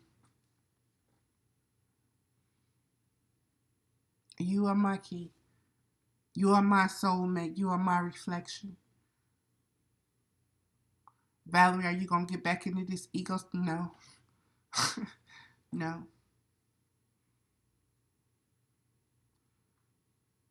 I'm not a pig. I don't even have to identify with that. I don't. But I'm bringing this up so that you know that you are going to be tried and you are going to be tested. And do not get down there in the mud with them. They are projecting. Their ego is dictating to them. You are my little masochistic slave. You go attack this person, do this, do that, because they did this and this and this to you, and you felt this way and that way, and you're superior to them, so you go do this, this, this.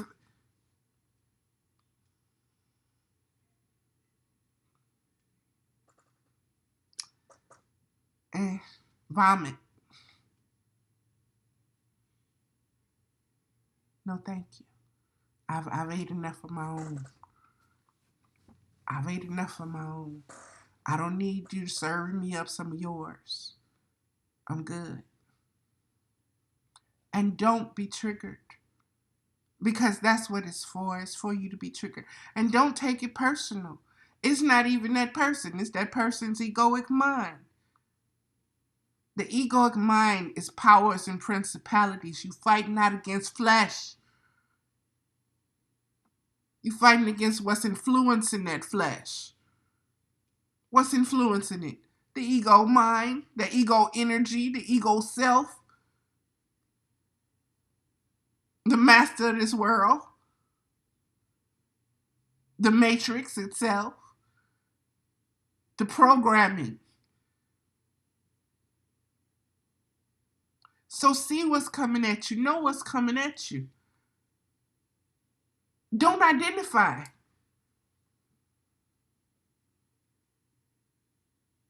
Do not lose the ground that you have gained.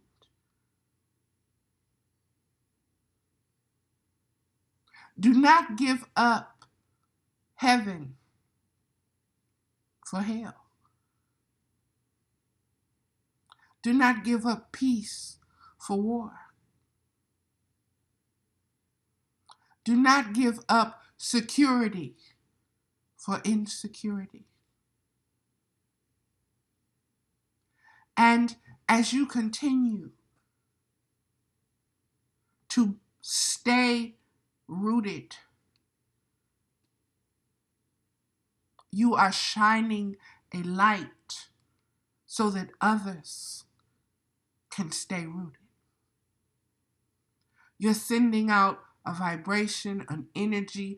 You're sending out unconditional love, even to those who are projecting all of that stuff on you. You're saying, I have compassion for you. I hope you wake up and see. You're enslaved right now, and you don't even know it. When Jesus was up on that cross, and he said, forgive them, Father, for they know not what they do. Why didn't they know what they was doing? Because they were slaves. enslaved. Their minds were enslaved. They were not in control.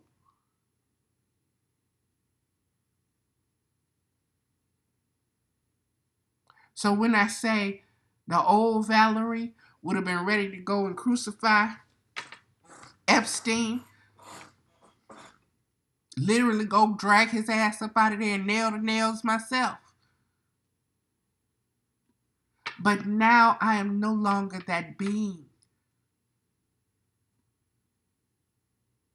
I know that that man, like I say, it's not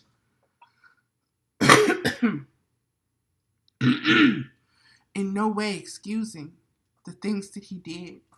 And it's no way absolving him from what he is going to reap from going that route. But it is not me that needs to judge him. I did not create his spirit that incarnated. So it is not my job to judge it, to condemn it. My job is to know myself. Keep myself in check. Love myself unconditionally. Not be chasing behind everybody else. Oh, you need to do this way, and you need to do, let me help you. Let me heal you. Let me do this. Let me do that. No. No. Let me keep going.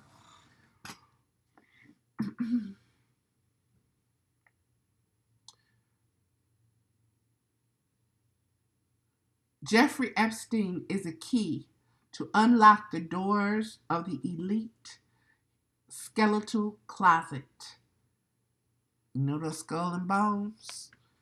He is the skeleton key to that. Okay? Pray for his protection and for him to serve his purpose. We don't want nothing to happen to him. I want him to bring Babylon down.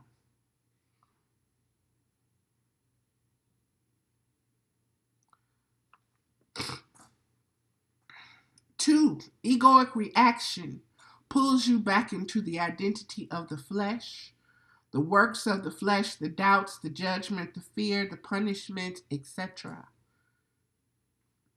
Spirit recognizes that whatever comes against the flesh is not coming after the ego identity, but the spiritual identity. Do you understand that? So when this person put this pig thing up in my message thing, they weren't coming after Valerie. Valerie doesn't exist. Okay? They were coming after my spirit, my spiritual identity. You're not that. Let me trigger you. Let me show you. You're not that. You're not that because I say you're not that. My ego says you're not that. My ego told me to do this to you, to show you that you're not better than me. That's the ego mind thinking, putting all kind of categories and boxes in play and all kind of little, like I said, dimensions that it needs to keep open. No. Know thyself. Know thyself. Don't take it personal. Jesus didn't take it personal. The Buddha didn't take it personal when they tried to kill him. When they try to crucify you, don't take it personal. That's their ego minds. When they come at you trying to bully you and doing all of this stuff to you, they're coming after your spirit. They want to break your spirit. They want to take away that which is unconditional love from you, that's shining from you, your innocence from you, your spirit. They are attacking your spirit, not your flesh. They're doing it with their mouths.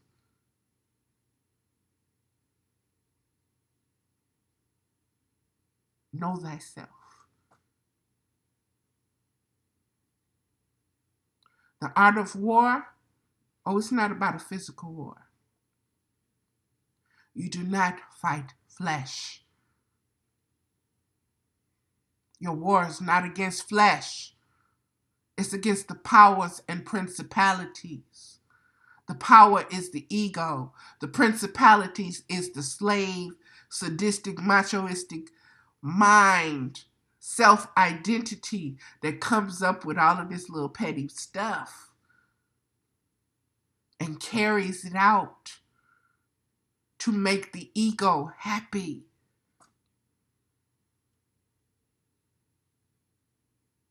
To keep the ego in existence in its superior state of relevance.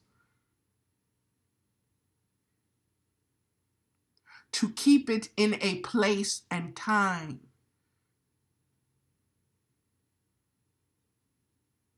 But what you are is outside of time. You are timeless. You are vast. There is no container that can contain you. There's no egoic identity that can sum you up.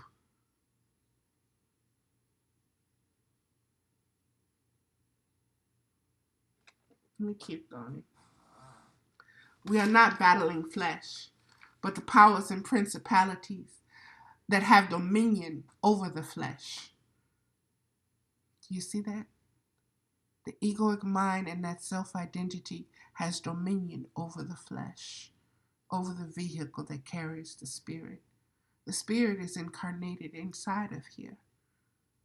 The flesh, the outside, is what the ego mind and the powers and principalities has control over. Until you say, no, I don't identify with that any longer.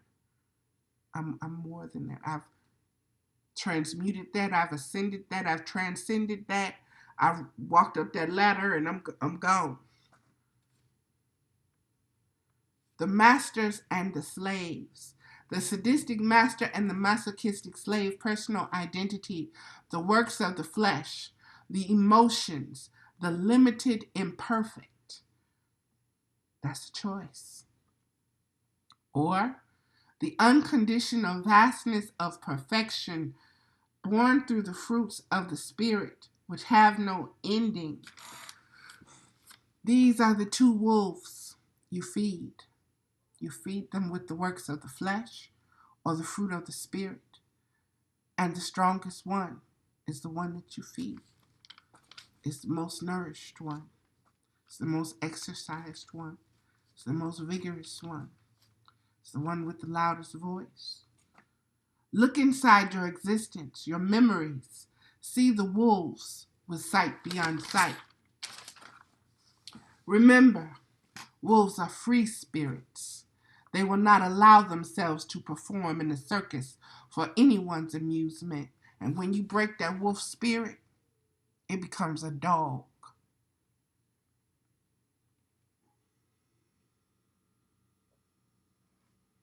Dog spelled backwards.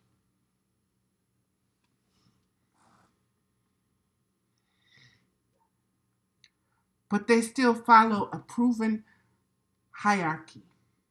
The chosen wolf inside of you that you feed. And know that hierarchy will be challenged. Iron sharpens iron. Be vigilant in the knowledge and the energy of being, that which has no beginning nor an ending. That is what I'm speaking of when I say you gonna be challenged. Their ego, the egoic mentality of the other beta wolves, okay, is what has them challenged. that alpha. Whether that alpha has gotten older or whatever, that is the instinctual egoic personalities, identity that drives that beta wolf to challenge that alpha wolf. And that alpha wolf knows who it is. And it does not move. The only way you remove it is through death.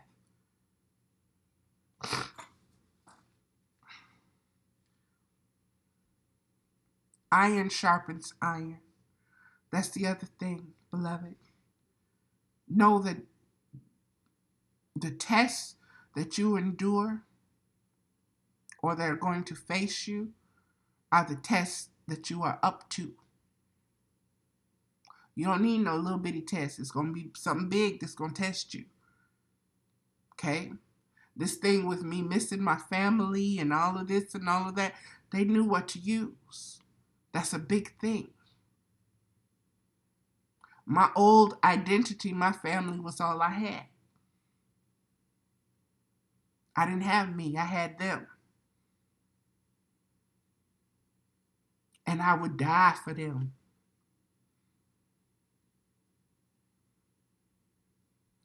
Good, right, bad, didn't matter. They was mine. I was hoarding them. In my egoic mind. So yeah, you come at me saying you're going to do something to my kids or you're going to take this or you... Oh, it was on and popping. Even if it was just putting a little something in my message box, it would have triggered me. I came into this world naked, baby. And like I said, I've lived many lifetimes. Many things have been taken from me. But where I am right now, can't touch this. And it's not a competition. I have no need to compete.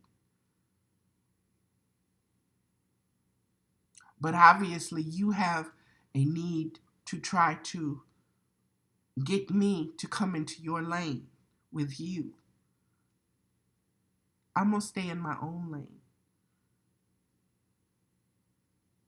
That lane is self-knowledge of who I am. It's unconditional love. And I choose that lane. I choose it with all of my being. I'm committed to it. I am convicted of it. So you can try to test me as much as you want.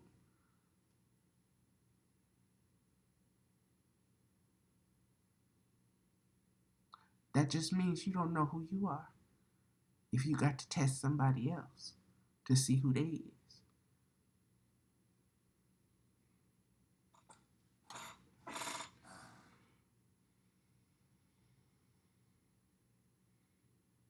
It is only the ego that needs to judge something right or wrong.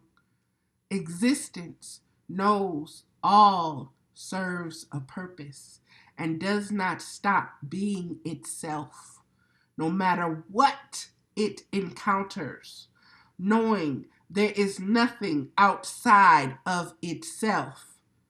It is zero, all, and nothing.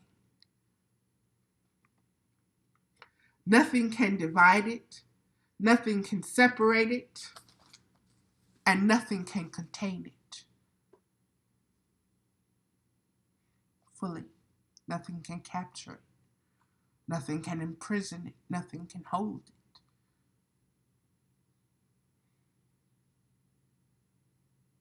Nothing can stop it from experiencing itself. And that is that. And I was told to pull a card, which I already did. And that card was the Harvest Lodge of the Stones. Let me show it to you. And this is from the Medicine Woman deck.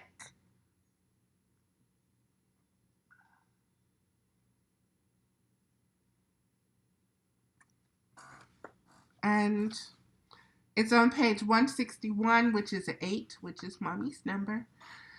Okay, here we go. And this is the prayer of this card.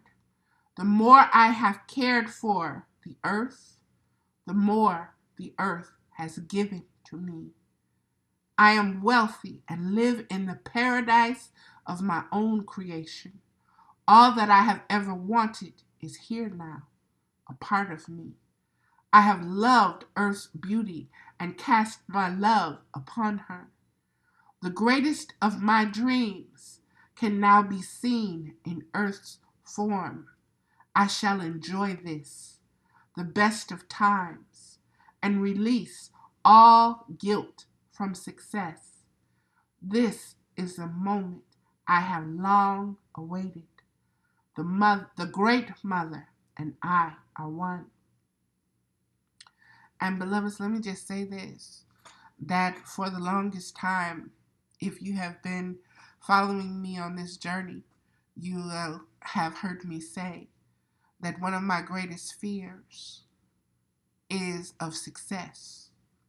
And I felt that, and Spirit told me that my family had been cursed, and that this curse held us back from success. And beloved, what this curse is the self-denial of the spiritual identity that allows you to be so depressed and so repressed that you cannot hone in on who you are, that repels you from your inheritance, from your self-love, which automatically vibrates and brings you whatever you want, manifests. But if you are so caught up in your egoic slave identity, then no, nothing you do will be successful. If that is who you truly identify yourself with, nothing you do will be successful. It can't, because you're denying yourself.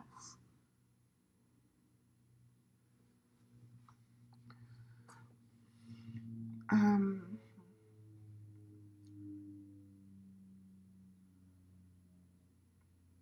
this is the lesson of this card. Great Mother's womb is filled with plenty. The future looks secure. You have stored what is needed and passed on your wisdom. You have replenished the source of your supply. You will be well fed. Look to your house of wares. For everything you have gained, have you given its seed to future generations. You are now in charge of the whole system. It must work well beyond your earthly life. Who will carry it on and how? Has your blueprint been clearly laid that others may follow? You may want to note the history of your success. For those who come behind you searching, the hungry will be fed by what you leave for them. What do you bequeath to your children? What is the life way you leave them?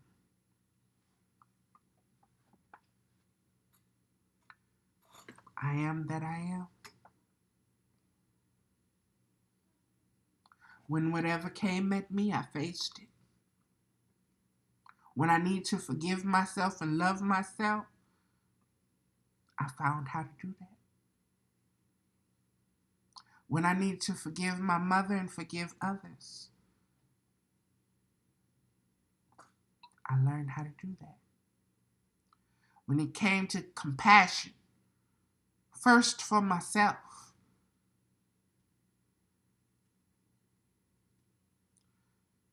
then for others. And it's up to everyone to see it for themselves. I leave it behind me. I leave it with these videos.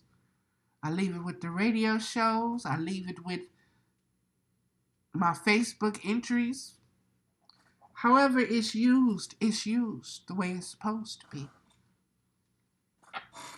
And I don't run behind that chasing it, because that's not success. Success is me loving me. Success is me knowing the vastness that I am and embracing that and not running from it and not allowing anyone to say, I come before that. I should come before that. Or if you want to be happy and successful and this and that, let me love you and I'll give you, your identity will be me loving you. No, my identity is me loving me. And only in the loving of me am I able to love unconditionally. Because first I've got to love myself unconditionally. First I've got to learn how to be compassionate with myself. First I've got to learn to stand up for myself with the same fierceness that I would for everybody else before.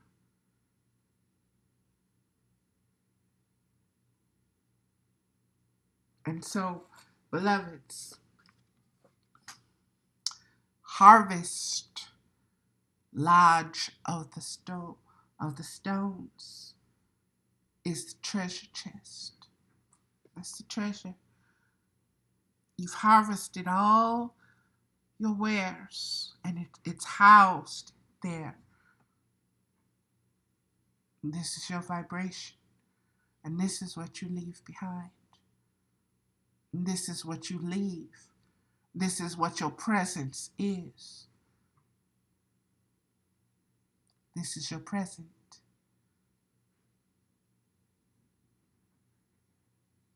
To your children, to everyone, to the earth herself. You've given her positive vibration, a ray of light.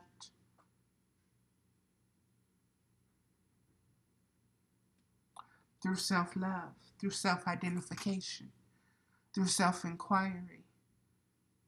You've overcome. And you know that because you have overcome, you can keep overcoming. Because you don't take it personal anymore.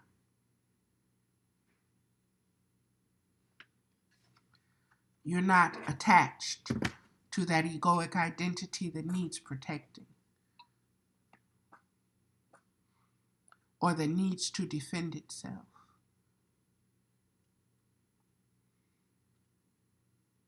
That's your egoic identity or version or judgment of me. You're entitled to it. You go right ahead.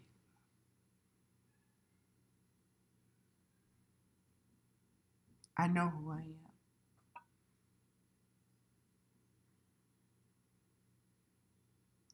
And beloveds, say that from a place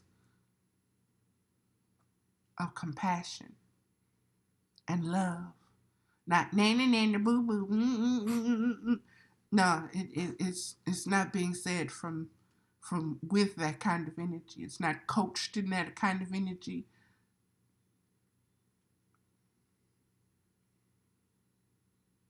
It's I hope to see you here. I hope to meet you in this vibration.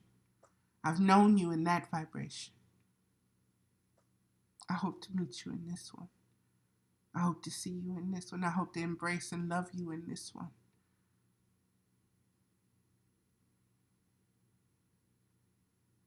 And you leave it there. And you keep going, beloveds. And that is going to do it. Namaste.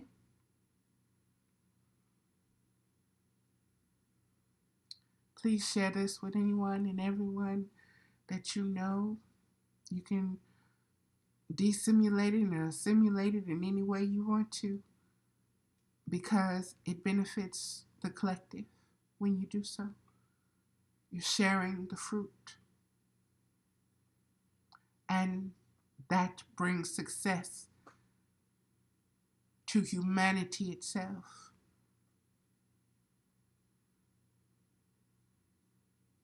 To existence that is incarnated in flight of flesh. Learning to express itself in a holy manner, in a sacred manner.